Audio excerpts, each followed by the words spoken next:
ময়মনসিংহ সদর উপজেলায় ধানক্ষেত থেকে এক গৃহবধূর মরদেহ উদ্ধার করেছে পুলিশ।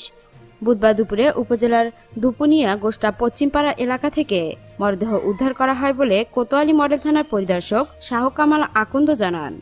25 বছর বয়সী মৌসুমী আক্তার মুক্তাগাছা উপজেলার সৈয়দ গ্রামের পুলিশ সদস্য সুজন হাসানের স্ত্রী।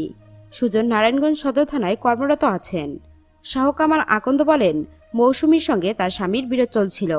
এরপর থেকে তিনি বাবার বাড়িতে বসবাস করছিলেন। মঙ্গলবার রাত 9টার দিকে বাড়ি থেকে বের হয়ে নিখোঁজ হন তিনি। পরে অনেক খোঁজাখুঁজি করেও তার সন্ধান মেলেনি। সকালে নারীর মরদেহ পড়ে থাকতে দেখে স্থানীয়রা থানায় খবর দেয়। পুলিশ গিয়ে মরদেহ উদ্ধার করে ময়নাতদন্তের জন্য ময়মনসিংহ মেডিকেল কলেজ হাসপাতাল মর্গে পাঠায়।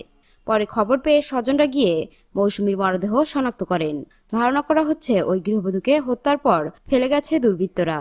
এ ঘটনায় আইনগত ব্যবস্থা নেওয়ার প্রক্রিয়া চলছে।